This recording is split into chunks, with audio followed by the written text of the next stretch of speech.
Let me figure out what I'm going to talk about. I'm still thinking and trying to figure out what the proverbial hallway is for me. But I'm open to figure it out with you. Okay. Yeah, let's do it. I love this. All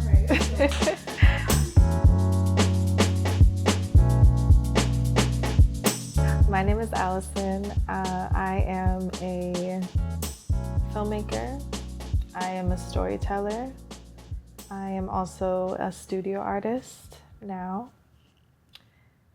My relatives joke it's like a professional, imaginary field that I work in, where I get to make up stories and make memories for people in order to further understand themselves and who they are, but from a safe distance. So if people can see themselves, people can help themselves by witnessing how I see the world, then that's a job well done for me. You know, that's what I do. I think I'm truly blessed because I don't remember where I heard it, but there was like this blessing that somebody had put over someone's life, and they were like, I pray that you live long enough to know what you were put on this earth for, you know, which I thought was beautiful. And I can truly say that I'm grateful that I am able to be aware of my purpose, be aware of what I can bring to a room, just because I've been able to observe my life, what I've done so far, kind of do a checks and balances of what I appreciate about what I do and what my strengths are and how to lean more into that than my weaknesses. I'm still realizing that purpose every day, and I think that's exciting. When I was a young kid, I was very quiet. I didn't talk to anybody, and I felt very uncomfortable being seen. And so, but I still had a love for the art. I was a studio artist. I did charcoal and painting, and I had a teacher who saw some promise in me and encouraged me to have a goal for my life, because I think at one point we had a class where he had told us to kind of list off what we wanted to be when we grew up. And I was the only one in my class who didn't know. It was 8th grade, so I also didn't really think I needed to know. I was still kind of figuring things out, but he was probably one of the teachers that was the scariest in the school. Like, he was very much a taskmaster, and everyone was afraid of being in his homeroom. But so when he came over to me, I was immediately intimidated, and he called me up and he's like, listen, if you don't have a goal, you're not going anywhere, basically, is what he told me. And he said a few other things, made me cry, but I'll never forget that little meeting and that little like powwow he had with me. And it kind of like, you know, lit a little fire under my belt, and he gave me some extra assignments to do outside of school to kind of figure out, like, you want to do art, but what do you want to do with it? What are you trying to say? Which I couldn't articulate at the time.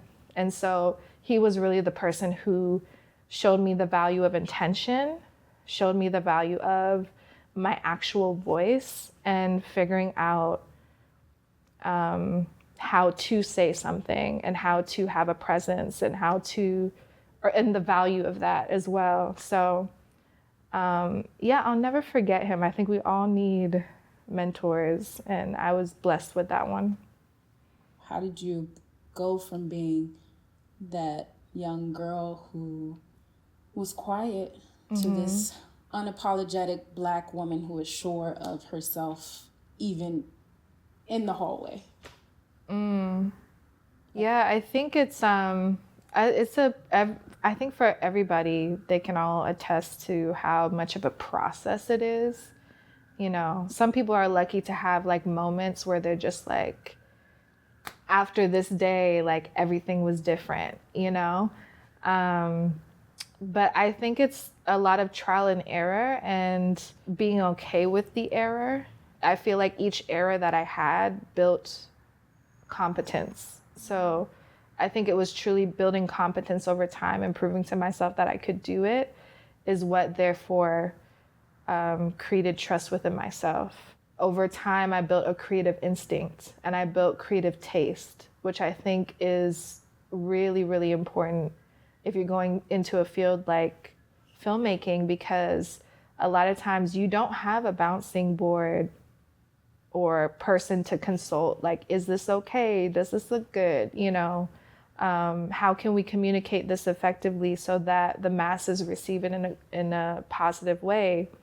And if you can't figure out how to make those decisions on your own in your quiet time to yourself, maybe you should rethink, you know, and figure out what is the block that is blocking me from being confident in my own decisions, you know? You can't stay down for too long, or else you'll get in your head and you will not continue to move forward. Right, and that's how people get writer's block, and that's how people get stuck for years, like not making the film, you know, have the script and can't rewrite it because they are fearful of the error, you know, or the potential of an error.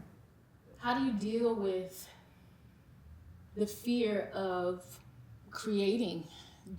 Well, I think creation, you can't separate your creativity or the way you deal with your creative life from your personal life. Memories, like not even childhood memories, just memories in general, they can either completely imprison you or free you. But it's up to you to figure out how you want to interpret those memories and use them. And so I have to reprogram myself all the time and think about, you know, the things that I've been through in this industry. Not all great. I've had some really, really trying productions that have really tested me, but through it all, I have to make a choice of how I'm going to deal with that, and see the possibility in what my new abilities are, what I've learned, skills that I've acquired, and realize that I can do it again and I can do it better, no matter what the outcome has been, you know?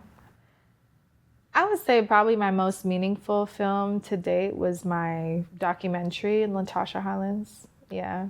And I wasn't really sure if I was going to make a documentary because I'm a narrative filmmaker. I knew that I wanted to make something about her life, and I knew that I wanted people to know about her, because even to this day, I still have conversations with people and they don't know who she is or what happened to her, or they just know, oh yeah, that Black girl that got shot that one time, but nothing further. I think it's because the women who were in the film, it's the people who were in the film were family members of Latasha Harlins, her cousin, her grandmother, and a neighborhood friend, and also someone who was within the community who reported on the shooting when it happened. I didn't realize I was really making it for them, for the women who were in it. When after the film, her childhood friend came up to me and she was like, I don't think you understand what you did, you know? Ooh.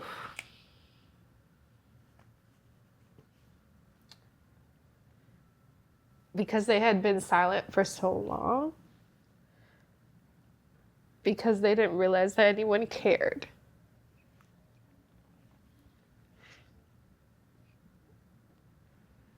Oh, girl. Anyone cared about her life. I get emotional because I remember like seeing her face when she was saying that and how moved she was by the fact that people were really rallying around the film and really excited to see it, you know, excited to learn more. They were curious about her life and asking questions, and she was just like, I didn't think anybody really cared, you know? And so I guess in a way that film made her feel like her life was important. Yeah, so that was crazy. I will never forget, like I can picture her always just saying that to me. Yeah, that's when I was like, oh, wow, I'm actually doing something. I'm not just making art, you know? And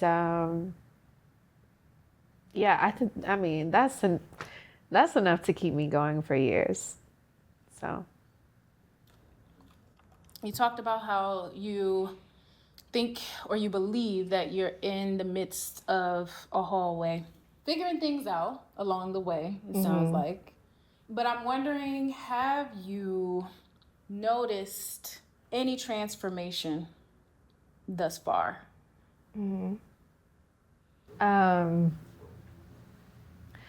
I think we were talking about before how every time you have an error, it gives you an opportunity to build more competence and build your skill with whatever artistic practice you have. I've built so much competence and courage within myself that I feel the fear diminishing.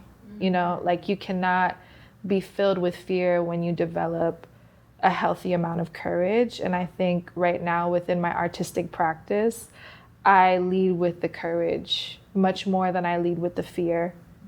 And I think that has changed the way that I walk into certain rooms for sure.